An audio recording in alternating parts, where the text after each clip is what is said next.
हिंदू धर्म रे श्रावण एक पवित्र मास। वर्षार आगमन सह धरणी माता नूतन रूप धारण करे।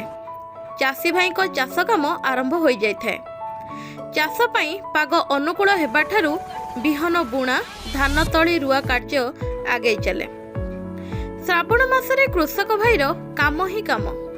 गो संपदर भूमिका तो कृषि कार्य अपरिहार्य। चाषबास काम पाई श्रावण मास ही उपयुक्त। एही श्रावण मासर अमावास्या तिथि जनजाति अंचल रे बेस गुरुत्वपूर्ण। श्रावण अमावास्या को ओडिशा रे चिता लगी अमावास्या रूपे पालन करा जाउथुवा बेले एही दिन को अविभक्त कोरापुट जिले रे जनजाति माने पालन करती उआस बा अमुस पर्व भाव रे एहा चिता लगी अमावास्या दिन पालित हुए। वर्ष आरंभर प्रथम पर्व हेउछि उआस बा अमुस पर्व।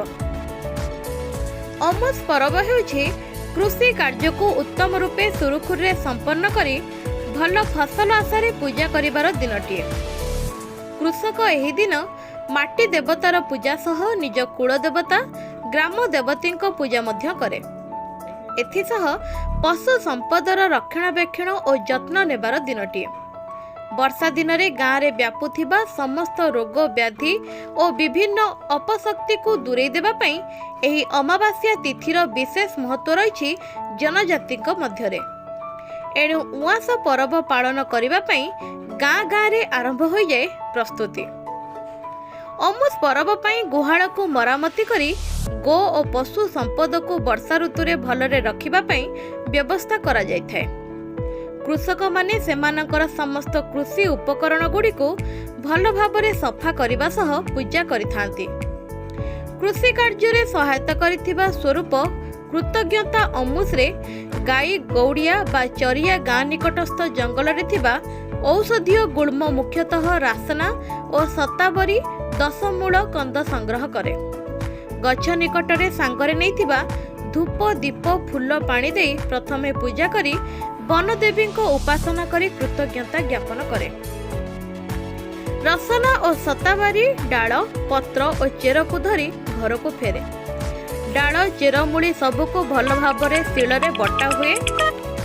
बटा जाइथिबा औषध रे किछि लूण मिसा जाई छोट छोट सियाली किंबा खंब आलू पत्र रे रखी पुड़िया करा जाए। एही पुड़िया को स्थानीय भाषा रे चिपिटी कहती। एही औषधीय चिपिटी खाइले पशु मानक वर्षा जनित रोग हुए नहीं बोली विश्वास रहिछि। उआस बा अमृत एक खुशी पालन करिवार दिनटिए। एही दिन कौनसी कृषि कार्य होई न थाए। चाषबास काम रे व्यस्त रही शारीरिक परिश्रम करी थकी जाइथिबा चाषी भाई टिके खोजे विश्राम आउ टोपे महुली। सकाळु पूजा पाठ सरी जिबा परे भोजी भातर आसर जमी घरे घरे पिठापଣା माछ मांसर आसर जमी थाए। समस्ते खुशी रे मशगुल रहंती। अपेक्षा रहे आर वर्ष को।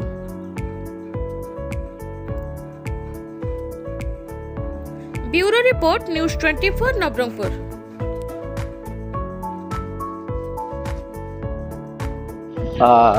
समस्त को जय जगन्नाथ। देखो आमर जगन्नाथ संस्कृति ओडिया संस्कृति उपरे कहवा गले जगन्नाथ आज गोटे पवित्र पर्व जोटा कि चिता लगे अमावास्या। प्रभु श्री जगन्नाथ नंदीघोष रथरे भक्त को भेटा बाहर बुली था। देवसान पूर्णिमा हुए सुनावेश हुए भितर तिलक लगे से भूल जाते। आज तिलक चिता दि जाए जोटा लगी चिता लगे अमावास्या बोलिकी कहुच्छे। आउ चिता लगी अमावास्या गोटे स्वतंत्र व्यंजन हिसाब से पूजा कर चितऊ। आउ आदिवासी परंपरा हूँ प्रकृति उपासक। आमर आदिवासी समस्त प्रकृति उपासक आदिवासी भाई भौणी मैंने से माने बिलरे आमर रसना सताबरी देवबाणी आउ मौल डाल धूप दीप नैवेद्य ये सब सहित से माने चकुली चितऊ नहीं कि पूजा करते।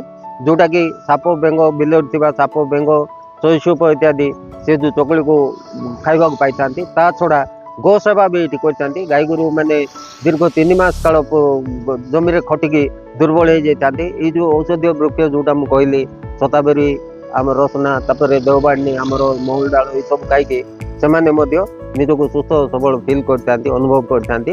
आईटा को चितौ अमावास्या पहिल उमास बोली कहते अमस पर्व आमस पर्व पर बासी पर्व भी पालन करा जाए। ये से गोटे पारंपरिक हिसाब से से कुकुड़ा मद मांस घरे करी नुआ वस्त्र परिधान करके बहुत आनंद रे इटा पालन करते।